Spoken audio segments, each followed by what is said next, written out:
Olá, minha gente, tudo bem? Tudo em ordem? Aqui é o Daniel Pereira Coach. Hoje eu estou com um amigo aqui que eu acabei fazendo na internet, é muito mais que um companheiro de atividades, mas muito mais que isso, um amigo, uma pessoa muito bacana, muito querida, que eu estou trazendo para que vocês conheçam primeiro a pessoa em si, evidentemente, nós já vamos conversar, e conheçam o trabalho dele. É o Alexandre Perlingeiro, para não me enganar, até escrevi aqui Perlingeiro.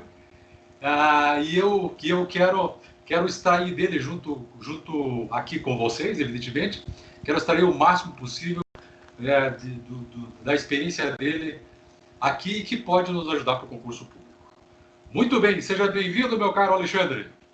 Obrigado, Daniel. Obrigado pelo convite. É um prazer estar aqui conversando com você no seu canal. Eu espero que seus seguidores se beneficiem dessa conversa. Eu estou muito feliz de estar aqui. É bom a gente encontrar colegas de profissão, né? Era uma coisa que eu me ressentia. Nas redes sociais eu me conectei com muitos coaches, mas no fim das contas o meu trabalho estava sempre mais solitário, né? Eu atendendo os clientes e ter te conhecido lá no LinkedIn foi uma grata satisfação, fiquei muito feliz de ter acontecido isso, e até é um ponto que é importante de ser ressaltado, né? Porque nós nos conhecemos num grupo de concurso público e talvez outras pessoas considerem, e ele é concorrente. E nós tivemos afinidade lá, começamos a trocar conversas lá no chat e a gente viu que a gente tinha afinidades, que nós somos parceiros de trabalho, que nosso trabalho se complementa. Então, isso até deixa, para mim, esse fato é muito simbólico, é dessa visão de compartilhar valores, compartilhar amigos, compartilhar o trabalho. Então, fiquei muito feliz por te conhecer e obrigado por esse convite para fazer essa gravação, essa entrevista. Muito bem, Alex. É o seguinte, queria que você se apresentasse um pouquinho melhor aí para nossa audiência, digamos assim, né? Para os nossos espectadores. Contando um pouquinho da sua vida, de como é que você aportou nesse universo do estudo, e é aí que nós acabamos nos conhecendo, mas especificamente o que aconteceu nesse meio termo e como é que você apareceu aí como coach também. Tá bom. Então, eu fiz a formação, me formei em coaching em 2013 e fiz na Abra Coaching. E aí eu vamos retroceder um pouco para entender por que eu decidi fazer a formação de coaching. Antes de ser coach, eu era professor de yoga. E eu dava aula de yoga. Tenho uma academia até hoje, tá alugada depois que eu comecei a trabalhar com coaching, eu aluguei para uma das professoras, mas para mim a yoga sempre teve associada à busca do autoconhecimento. Eu dava aula numa época que isso não era comum, que era coisa mais o bicho grilo, mais o pessoal alternativo. Hoje em dia já está mais difundido, as pessoas já vão à Índia com facilidade, com frequência, mas na época não era. E eu sempre tive isso desde jovem, a busca pelo autoconhecimento, o que me motiva, o que me angustia, o que me dá prazer, o que faz sentido, o que me traz satisfação na vida. Então, essa busca eu sempre tive. E aí, a yoga veio para atender esse anseio do autoconhecimento. Eu dei aula por 14 anos, E eu senti necessidade de aprofundar esse trabalho. Até que em 2012, um colega meu, que é coach, fez um processo de coaching comigo e eu me encantei. Eu disse, puxa, esse é o aprofundamento que eu estava buscando, que eu estava querendo. E aí decidi, em 2013, fazer a formação de coaching. Aí uma curiosidade, para mim é uma sincronicidade que tem significado, são os fatos da vida que vão confirmando essas guinadas. Eu estava fazendo um exame de carótidas numa clínica, né, que o cardiologista tinha pedido, exame de rotina. E conversando com o médico, eu compartilhei com ele, falei, estou pensando em fazer uma formação de coach, e ele, na mesma hora, disse, muito bom, eu tenho formação de coach, eu uso, me ajuda muito no meu trabalho, inclusive aqui na cidade nós temos um excelente instituto de formação, foi onde eu fiz, você pode ir lá, que vai ser muito bom para você. Aí depois, que eu ainda estava, naquela época não tinha ainda muita coisa do online, né? E aí eu talvez precisasse ir para São Paulo para fazer a formação, e de repente na minha cidade tinha o Instituto de Formação, e aí fui rapidamente, me inscrevi, fiz a formação. Depois, no ano seguinte, eu me formei também em PNL, em Programação Neurolinguística, e fiz também uma formação de EFT, Emotional Freedom Technique, que é uma técnica menos conhecida, mas também muito poderosa. Então, com essas 3 metodologias, eu consigo fortalecer o emocional das pessoas. Aqui cabe a gente falar um pouco, explicar sobre crenças limitantes. Que isso é uma expressão muito do pessoal de coaching, de quem já fez um processo de coaching, mas para quem não conhece, talvez isso seja meio estranho. Mas a crença, ela tem um impacto profundo na vida da pessoa, uma influência, e a maioria das vezes as pessoas não se dão conta disso. A crença é a maneira como a gente vê a realidade, o significado que a gente atribui aos fatos da vida. Então, tem um fato neutro, tem um copo com 300 ml de água aqui na minha mesa. Isso é um fato. Agora, a maneira como eu olho para esse objeto da realidade, os significados que eu dou, isso compõe as minhas crenças. Isso pode ser, por exemplo, uma crença fortalecedora. Eu sou abençoado eu me sinto muito grato por ter acesso à água encanada, ter um copo com água na minha mesa, quando muita gente não tem água potável, dependendo da região, sequer tem acesso à água. E outras crenças podem ser negativas. Eu não sou merecedor de beber essa água. Com tanta gente que passa fome, não tem o que comer, o que beber, eu tenho essa água encanada, eu tenho acesso à água filtrada e eu me sinto culpado por causa disso. Então você vê, o mesmo fato, o mesmo objeto, um copo de água na minha mesa, ele pode ser visto como eu sou merecedor e eu me sinto agradecido por isso, ou eu não sou merecedor, eu me sinto culpado por ter esse copo de água.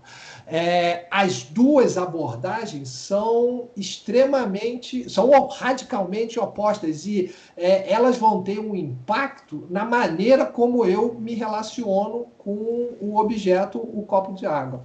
Isso, em termos de estudo, de aprendizado, de concurso, é radical, porque tem uma influência radical, porque dependendo da crença que a pessoa tenha, ela pode estudar e de acordo com a intensidade, com o grau dessa crença, a pessoa, o estudante, vai se sabotar. Se diz que a crença, ela é uma profecia autorrealizadora.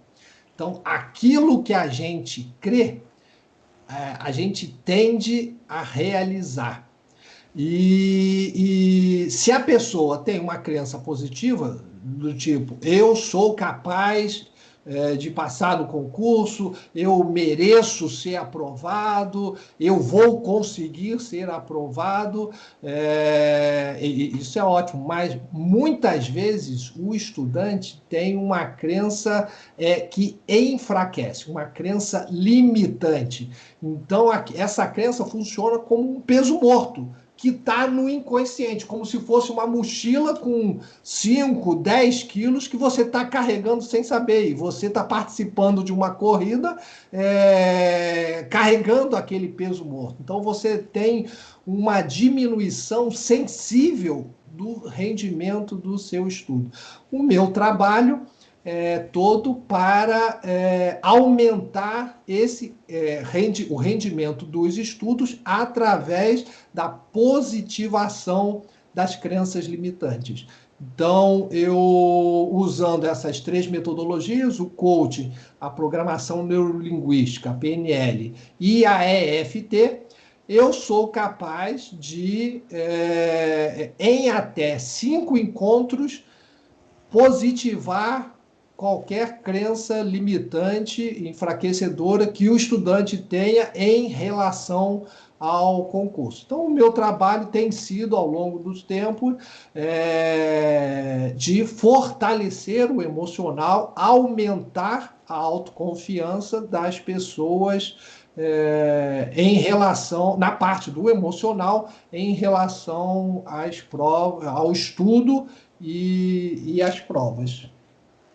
Interessante esse trabalho, né? Muitas pessoas, algumas já têm, cada vez mais as pessoas estão se sensibilizando, se atentando para o impacto do emocional no seu desempenho profissional, na vida como um todo. Mas ainda existe muita gente que não valoriza o emocional. E aqui eu queria compartilhar, deixa eu ver aqui se vai fazer, peraí. Ela. Só um instantinho, deixa eu só... Peraí. Deixa eu... Cadê a imagem? Tá aqui. Ainda não comecei, não. É porque eu não tô... o WhatsApp... Aqui embaixo tem compartilhar tela. Eu vi, eu cliquei, porque eu quero achar a imagem. Eu separei um gráfico do resultados do exame unificado da ordem, que é bem ilustrativo isso. Espera só um instante que eu não estou achando o arquivo aqui. Deixa eu... Enquanto você procura, eu tenho uma curiosidade, Alexandre, que é o seguinte. Sim. Como você formou-se como coach e aquela formação tradicional de coach. E como é que você foi, aos poucos, se endereçando para essa tarefa de ajudar estudantes, especificamente? Assim, eu sempre... desde o início, eu nunca tive vontade de trabalhar com empresas. Para mim, é importante essa relação, trabalhar a partir da motivação dos meus clientes. Então, eu não quero trabalhar algo que a empresa disse que precisa ser trabalhado. Eu quero algo que o meu cliente diga, isso é importante para mim, eu não estou tendo alguma dificuldade, eu não estou conseguindo, então estou pedindo a sua ajuda. Essa eu quero. Isso eu quero alcançar, essa motivação é fundamental no meu trabalho. Então, desde o início, eu trabalhei no que é chamado coaching de vida, né? E uma dos clientes, que no início era uma área mais abrangente, atendi coaching de relacionamento, para carreira, Isso. e estudantes no coaching para concurso. E cada vez mais, ao longo dos anos, né, desde esses 7 anos que eu estou atendendo, é, ficou claro essa parte do emocional. Claro que o emocional tem uma presença, uma atuação em qualquer área da vida, mas especialmente nos concursos, esse impacto do emocional ele é muito forte. Então, uma pessoa que ele estuda para estar estudando, se preparando para um concurso, ele sabe a matéria, nos simulados ele vai bem, ele ensina para outras pessoas a conteúdo, chega na hora da avaliação propriamente, ele fracassa, ele não dá o branco, fica nervoso, nem consegue responder quando responde errado. Então, esse é um caso, um sinal típico de que aquela pessoa, aquele estudante, aquele concurseiro, está se sabotando, porque ele sabe que a matéria, tanto é que nos simulados ele vai bem, ele explica para outras pessoas, mas quando chega na hora da prova, o desempenho dele cai. Então, tem alguma coisa ali no emocional que está fazendo com que ele não consiga obter êxito. Não é o caso, como ele já sabe a matéria, não adianta ele aumentar o número de horas de estudo, porque ele já sabe a matéria. Ou pode até aumentar, mas o desempenho não vai ser proporcional a esse número de horas a mais que ele está estudando. É o caso só de se fazer um trabalho para aumentar a autoconfiança, para ele conseguir ficar sereno, tranquilo na hora da prova. Então, ótimo. Só ficou um detalhe, Alexandre, que deu uma pequena queda da conexão da internet. Deixa eu ver se eu consigo... sim. Então, repete isso. O que eu falei para ver se... Você entende bem. Assim, em resumo, quando você se tornou coach, a sua ideia, desde o começo, era trabalhar com esse segmento. Isso. Basicamente. No começo não tinha essa visão clara, né? Quando eu fiz a formação, não era exatamente assim, não cheguei, desde sempre eu quero trabalhar com coaching para concurso. O que eu tinha claro desde o início era eu quero trabalhar a partir da motivação das pessoas, do querer das pessoas. Com o passar do tempo, eu fui vendo que nos concursos, essa parte de motivação e de crença limitante é algo que fica muito patente, né? A pessoa quer passar no concurso e, por algum processo, ela se auto-sabota. E isso, para mim, esse superar a autossabotagem, né, que é positivar as crenças limitantes, isso, para mim, que é o essencial. Então, foi isso que me fez... A partir... desde 2013, a partir de 2015, 2016, eu já fui focando na questão das crenças limitantes, nos processos de autossabotagem. Já tem uns 3, 4 anos que aí eu só estou focando no concurso público, e aí eu criei essa metodologia de 5 encontros para a positivação das crenças limitantes. Ótimo. Eu não estou. Não está localizando isso? Não está aparecendo para mim aqui a imagem. Espera aí, deixa eu ver se vai aparecer para você aí. Vamos ver aqui. Está aparecendo para você? Aparecendo alguma coisa aqui? Não. Você pediu para compartilhar a tela, mas... Vê se iniciei o compartilhamento. Não está aparecendo, não? Ele aparece uma tela isso, em preto, assim, escura. Escura, é? Aqui, apareceu. Apareceu o gráfico? Apareceu o gráfico, figura inscritos, aprovados, taxa de aprovação. Isso. Esse é um estudo que é feito... Está visível para você aí? Tá tranquilo. Ótimo. Isso, tá bom.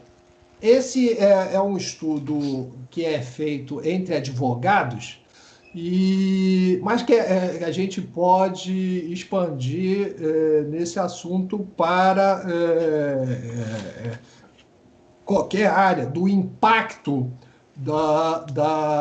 do emocional na taxa de aprovação. Então, como que é? Todos os bacharéis de direito precisam ser aprovados no exame de ordem unificado, que que vai testar o conhecimento das pessoas. Então, não existe número de vagas, né? Só tem 10 mil, 20 mil que podem ser aprovados. Não, se você conseguir a aprovação, você já passa a poder exercer, você tira a carteira da ordem, da OAB, e passa a poder advogar. Existe um grande tabu, assim, os bacharéis ficam muito mobilizados com a prova da ordem. É uma prova, de fato, que ela é exigente, exige das pessoas, mas o que eu quero, independente do grau de dificuldade, o que eu quero marcar é o fato que esse gráfico mostra. Aqui tem o percentual de aprovação dos bacharéis de direito de acordo com o número de tentativas que eles fazem para passar na prova da ordem. E esses são dados que a fonte é a Fundação Getúlio Vargas, é baseado na prova do ano passado, até o ano passado, desde o início. O 2 até o 29, né? Exato. Até o 29º exame da ordem unificada. Só para ajudar a traduzir aqui para os nossos alunos, é a quantidade de inscritos e a quantidade de aprovações, é isso? Exatamente. Então, vamos olhar esse gráfico. Para quem tentou a prova uma vez só, o percentual de aprovação foi de 68%. Para quem fez a prova, o exame da ordem, 6 ou mais vezes, o percentual de aprovação diminuiu para 45%. Então, houve uma queda de 33% em relação a quem fez uma vez só. E isso é um contrassenso, porque quanto mais você estuda as matérias, quanto mais você se prepara, mais familiarizado você está com o conteúdo. Você já viu as matérias na faculdade, estudou a primeira vez, estudou a segunda vez, então você já está revendo aquele conteúdo diversas vezes. Não é algo novo, estranho, que você nunca viu, você já teve a oportunidade de estudar. E Só que, contraditoriamente, o percentual a probabilidade de você ser aprovado, ela diminui com o número de tentativas que você faz. A primeira vez, o percentual é 68%, com a segunda vez cai para 64%, quem faz 3 vezes, 61%, 4 vezes 59%, 5 vezes 56%, 6 ou mais vezes cai para 45%. Então, esses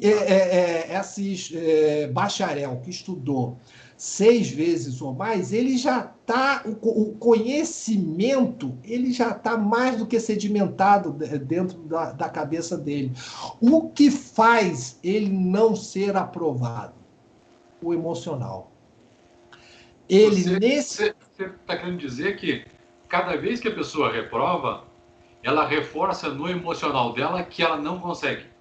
Que ela não é capaz. E aí a gente precisa descobrir qual é a crença limitante que foi...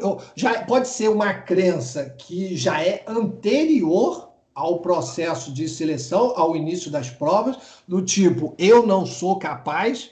E aí o estudante carrega isso ao longo da vida toda dela, ou pode ser uma crença que se instalou a partir dos primeiros fracassos, do eu não consigo, eu não sou capaz de passar no exame da ordem.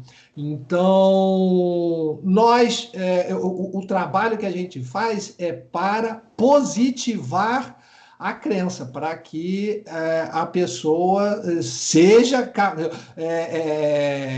acredite, e é uma coisa de acreditar mesmo, porque a crença é aquilo que ela acredita. Lembrando de novo a história lá da água. Eu tenho o mesmo objeto, o copo de água, ele pode ser visto de formas diferentes. Eu posso acreditar que eu sou merecedor de beber aquela água, ou de que eu sou culpado. E as duas formas são crenças, é a maneira como eu acredito que seja aquilo. Então, não quer dizer, a crença é só uma abordagem da vida, é como a gente vê, como os óculos que a gente usa. Se eu uso um óculos com lente rosa, eu vou ver o mundo com lente...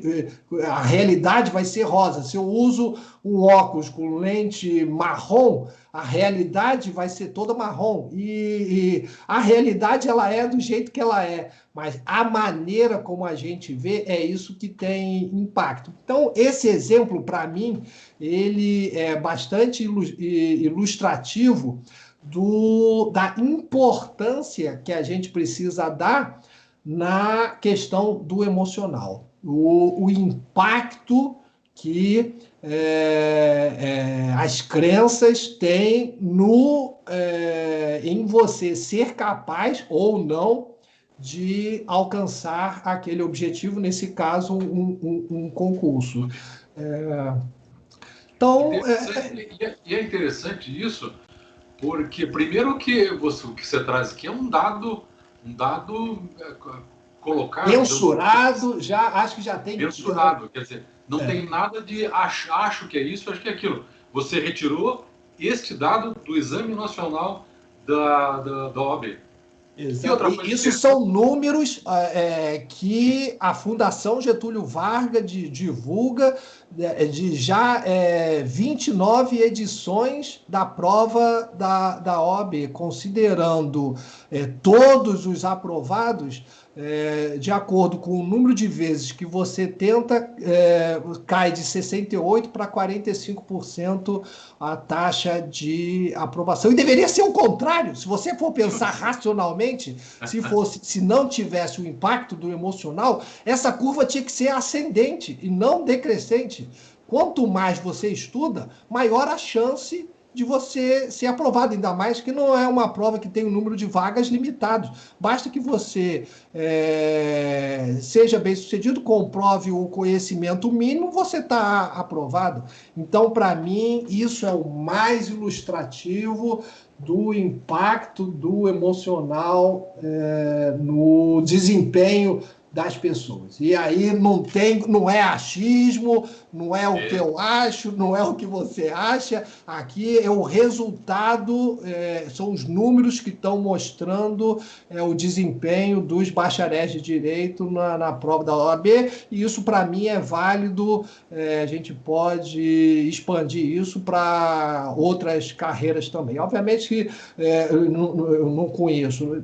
Tem algumas carreiras que nem tem essa prova, né? O fato dos advogados fazerem o exame de ordem unificado permite essa avaliação e essa análise dos números, mas não vejo razão de isso também não ser válido para todas as demais profissões e para o emocional na vida como um todo. Se você for pensar, a gente tem eu não sei se uma imagem, mas tem o ideal do homem ser um ser racional, né? E isso fez com que se menosprezasse o impacto do emocional. Isso agora, aos poucos, com a inteligência emocional, com mais estudos, neurociência, se começa a se descobrir o impacto do emocional na nossa vida. Interessante, interessante. E nesse trabalho que você desenvolve, provavelmente você já teve muito sucesso em relação a não só a OAB, mas concurso de modo geral, né? Para mim, é porque o que eu observo com as pessoas. Eu vou parar de compartilhar, só eu te vi em tela toda. Isso. Tá me vendo aqui agora? Tranquilo. Beleza. O que eu vejo da crença, agora a gente já está entrando um pouco um papo filosófico, mas é interessante para a gente ter essa visão ampla. A crença, ela é como a água é para o peixe.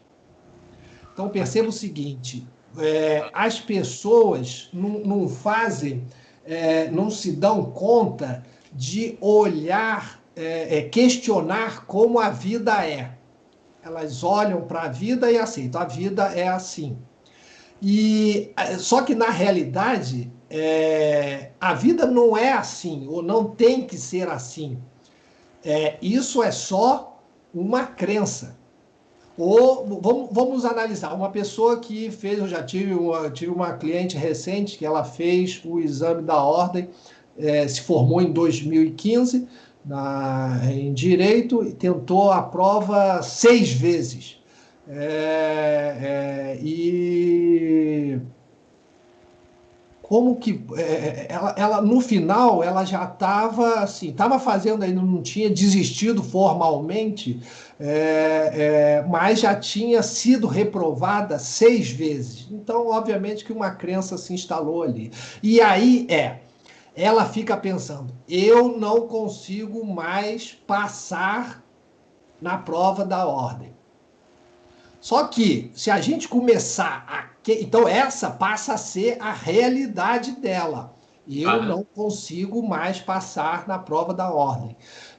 Só que ela pode se questionar a respeito dessa realidade. Porque essa é a crença que a maioria das pessoas cria, né? Eu não consigo, eu não sou capaz de passar. Mas, na realidade, isso não é uma verdade. A frase mais precisa para isso eu até agora, nas 6 tentativas que eu fiz, eu não fui capaz de lograr êxito.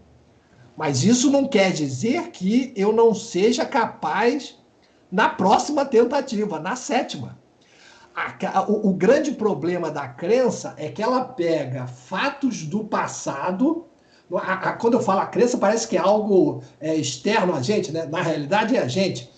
A gente pega algo que aconteceu no passado diversas vezes, normalmente precisa ter uma repetição para a crença se instalar, e aí a gente projeta para o futuro. E aí que está o problema. As crenças, elas acontecem tanto por repetição quanto por generalização. Então, você dizer, todo político é corrupto. Isso, assim, ainda que a gente, pelos casos que estão sendo pegos pela justiça, a gente pode dizer que há muita gente, ou a gente, para ser bem preciso, a gente pode, fulano, aqueles determinados políticos foram presos, eles são corruptos, mas a gente não pode afirmar que todo político é corrupto. Isso em termos de generalizações. Eu falei político para exemplificar, mas todo homem, nenhum homem presta. Quando eu atendia coach de relacionamento, eu via muito isso. Nenhum homem presta. Aí eu, com certeza, eu tenho o meu valor e isso não pode ser desqualificado. Pelo menos o homem na face da terra presta. Dois, então. Muita gente que vai assistir a gente tem que levantar a mão também. E deixar escrito aqui embaixo, opa, eu valho. Mas a repetição dos fatos faz com que a pessoa comece a projetar no futuro aquele fato. Então, porque eu fui mal sucedido nos concursos que eu fiz até agora, isso quer dizer, esse no final das contas é o pensamento que acontece na maioria das vezes inconsciente. Isso quer dizer que eu não vou conseguir passar no próximo concurso. E, na realidade, essa crença ela só é verdadeira se a pessoa continuar fazendo as mesmas coisas. Se ela fizer algo diferente, pode ser que ela consiga um resultado diferente, pode ser que ela consiga ser aprovada. Então, na realidade, o que eu faço é confrontar essa crença. Primeiro tem que identificar a crença, né? E depois, peraí, mas essa crença é verdadeira? Por que é verdadeira? Se você procurar a tua mentoria, se aquela pessoa nunca fez a mentoria com o Daniel, de repente ela começar a contratar o teu serviço de mentoria, você começar a acompanhá-la, ela pode ter um resultado diferente. Então, a crença, ela só é válida para o passado, mas a maioria das pessoas joga no futuro. E aí é que mora o problema. É essa previsão baseada no passado. As pessoas acabam carimbando isso, né? Vai acontecer de novo.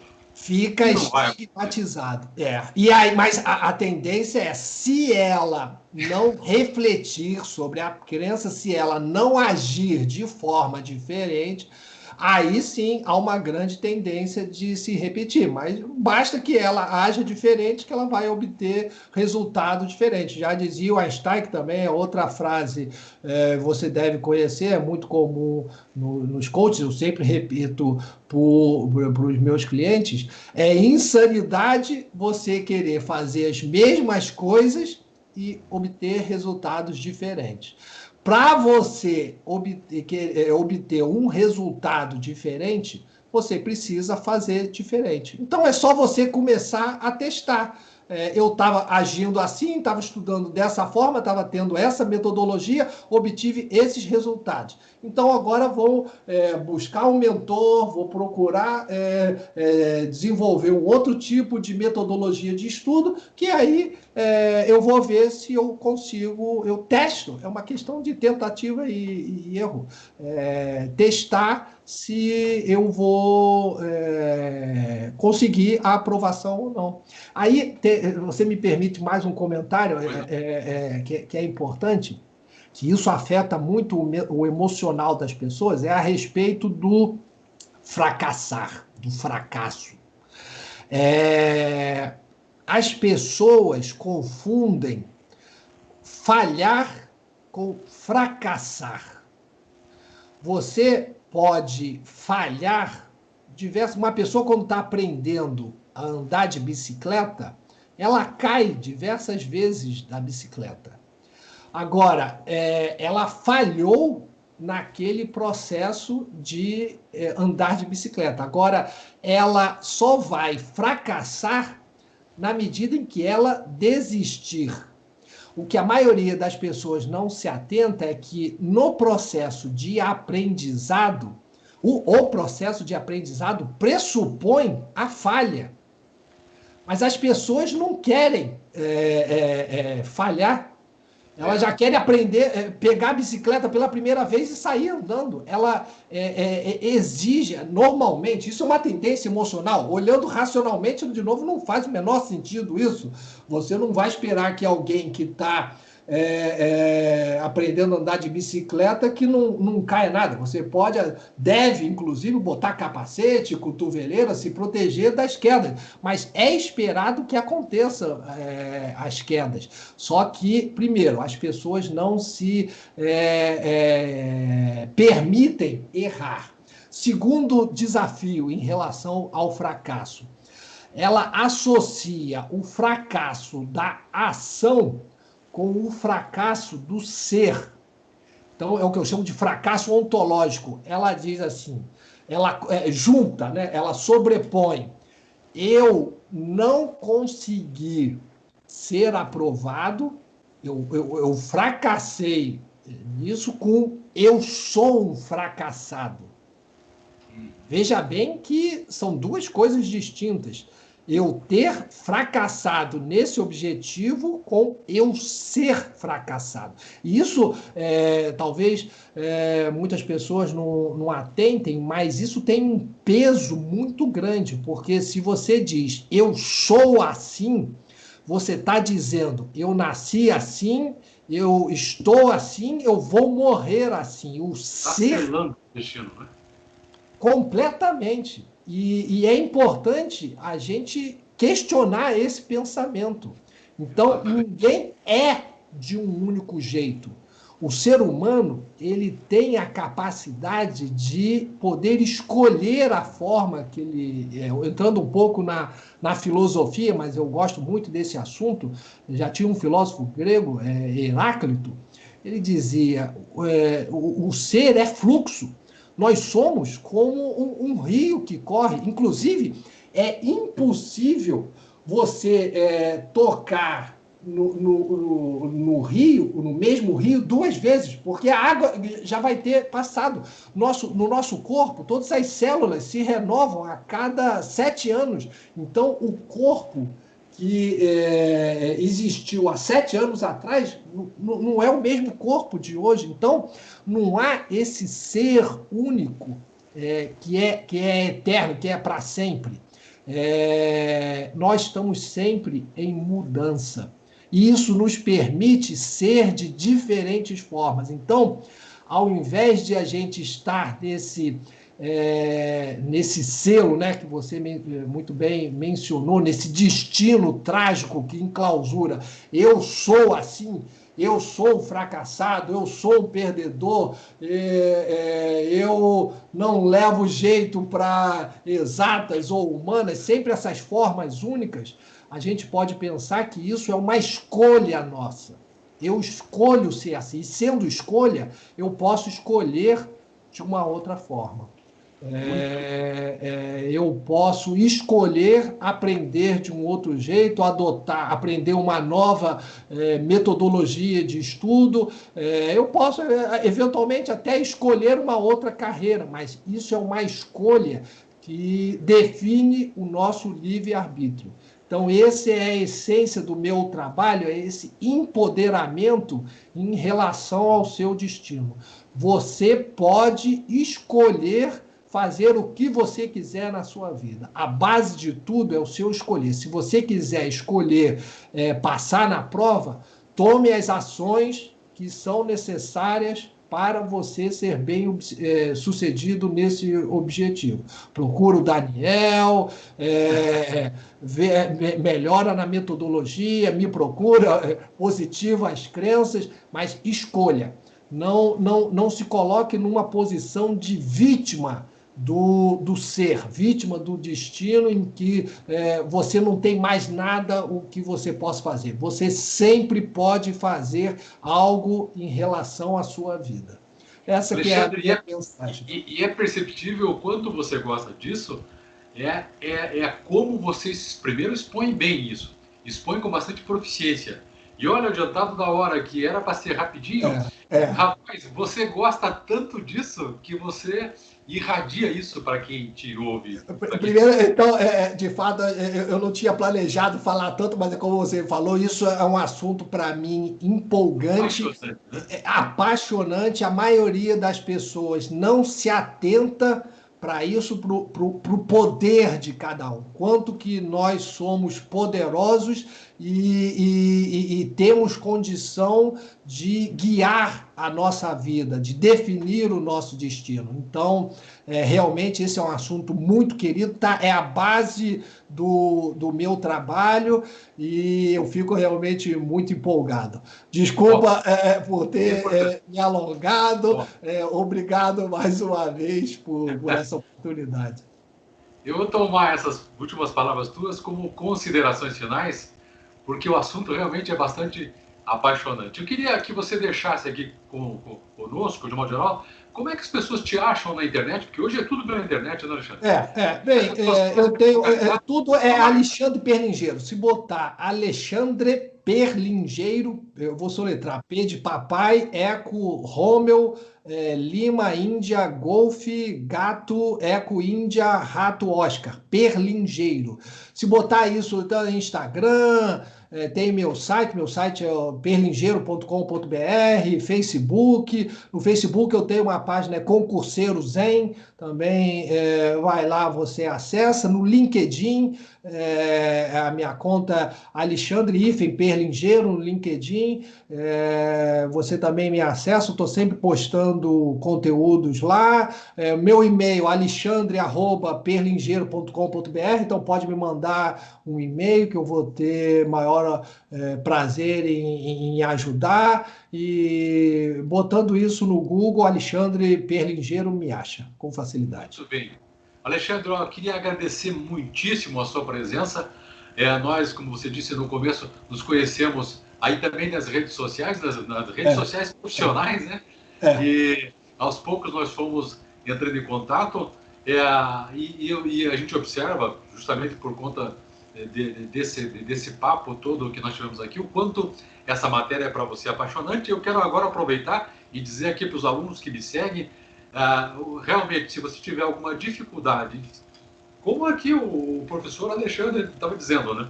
Se está com dificuldade, começa a perceber, como a questão da OAB, está reprovando, e está fazendo tudo certinho em termos de metodologia, e percebe que o emocional está meio complicado, desgastado, tem que procurar um profissional, e tomara que seja o Alexandre Perlingeiro, Perlingeiro, né? Eu tenho mania de querer falar perlingueiro, mas é Perlingeiro. Perlingeiro. Tem que procurar o nosso amigo Perlingeiro, porque ele é expert no assunto.